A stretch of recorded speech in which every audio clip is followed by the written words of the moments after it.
Invest اس ریاست میں کرتے ہیں جہاں ان کو پتا ہو کہ یہاں قانون مکمل طور پہ ان کی حفاظت کرے گا، کوئی طاقتور آ کے ان کی زمین پہ، ان کے کاروبار پہ قبضہ نہیں کرے گا، جو وہاں کا ٹیکس کا نظام ہوگا وہ منصفانہ ہوگا، ان کو کوئی یہ خوف نہیں ہوگا کہ آتے ساتھ ہی کوئی قبضہ گروپ ان کی جگہ پہ قبضہ کر لے گا، کیونکہ وہ انصاف ہوگا۔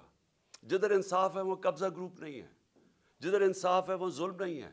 جدھر انصاف ہے وہ NRO نہیں ہے، وہ بڑے لوگ چوری نہیں کر کے معاف نہیں کروا سکتے، کیونکہ قانون کے سامنے سب ایک برابر ہے۔ تو یہ جب مدینہ کی ریاست کی بنیاد رکھی گئی عدل اور انصاف پہ، تو یہ یاد رکھیں کہ وہ اس وقت بڑے برے حالات تھے، خوشحالی بعد میں آئی، پہلے انصاف آیا۔ تو آج میں اس لیے اس کے اوپر بات کرنا چاہتا ہوں کہ ہم اس ویژن سے اتنا دور جا رہے ہیں کہ مجھے خوف آ رہا ہے کہ ہم بچیں گے بھی یا نہیں بحیثیت قوم۔ ایک انگریزی کی سٹیٹمنٹ ہے، نیشنز وداؤٹ اے ویژن ڈائی۔ قوم جو اپنے نظریے سے ہٹ جاتی ہے وہ مر جاتی ہے۔ تو یہ میں آپ کے لیے یہ باتیں اس لیے رکھ رہا ہوں کیونکہ جب سے یہ ایک سازش کے تحت ایک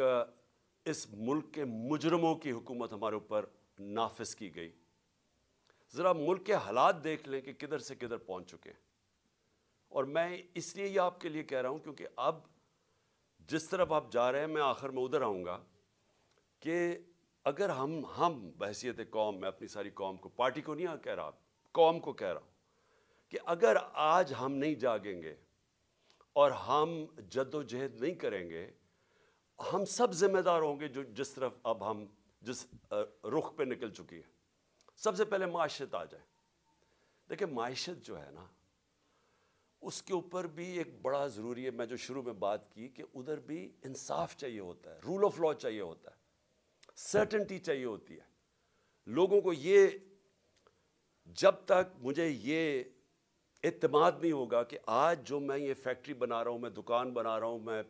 پیسے لگا رہا ہوں، اپنی محنت کے سرمایہ کاری کر رہا ہوں، جب تک مجھے یہ نہیں پتہ چلے گا کہ یہ آگے بھی یہی سسٹم رہے گا، جب تک مجھے یہ اعتماد نہیں ہوگا کہ یہ قانون نہیں ایک دم بدل جائے گا، یہ اب سسٹم چلے گا، تب تک میں پیسے نہیں لگاؤں گا۔ بلکہ وہ یہ چھوڑیں کہ میں ملک میں نہیں لگاؤں گا، باہر سے بھی نہ کوئی پیسے لے کے آئے گا ملک کے اندر سرمایہ کاری کرنے کے لیے، اور اندر سے بھی آپ کے ہمارے جو سرمایہ کار ہے وہ کسی اور ملک میں جا کے پیسے لگائیں گے۔ اب دبئی میں جا کے کبھی پوچھیں، پاکستانی بزنس مین وہاں کتنے کارخانے بھی چلا رہے ہیں، بزنس بھی چلا رہے ہیں، ان سے پوچھے تو صحیح کہ جب آپ کا ملک ہے، آپ نے پاکستان میں کیوں نہیں پیسہ انویسٹ کیا؟ آپ کیوں دبئی میں جا کے پیسہ لگا رہے ہیں؟ اور ملیشیا میں بھی یہی ہے۔ تو وہ سب سے پہلی بات کہیں گے کہ یہاں ہمیں اعتماد ہے ان کے قانون کے اوپر، ہمیں یہاں رول آف لا نظر آتا ہے، اس لیے ہمیں اعتماد ہے کہ جو ہماری انویسٹمنٹ ہے، جو سرمایہ کاری ہے، ان کا قانون اس کی حفاظت کرے گا، اس لیے لوگ انویسٹ کرتے ہیں۔ اور ہماری جو سب سے بڑی طاقت ہے اوورسیز پاکستانی، جن 1 crore overseas Pakistani, 10 million overseas Pakistani ہیں۔ آپ یہ سمجھ جائیں کہ اگر ان میں سے، میں پھر سے ایک فگر دیتا ہوں، 20 لاکھ بھی 15 سے 20 لاکھ پاکستان میں سرمایہ کاری کرنی شروع کر دیں تو ہمیں کوئی کسی کے سامنے ہاتھ پھیلانے کی ضرورت نہیں پڑے گی۔ لیکن وہ کیوں نہیں آتے یہاں؟ کیونکہ ان کو اعتماد ہی نہیں ہمارے انصاف کے نظام میں۔ بلکہ جو آئے تھے ہمارے دور میں، جو آئے تھے، وہ سوچ رہے ہیں ملک چھوڑ کے جانے کا۔ اور وہ کیوں میں صرف 3-4 موٹی، زیادہ میں نے اور چیزوں پہ بات کرنی ہے، تو میں صرف آپ کو معیشت کے اوپر صرف فگرز دے دوں۔ جس دن ووٹ آف نو کانفیڈنس ہمارے خلاف سازش کے تحت کیا گیا تو ڈالر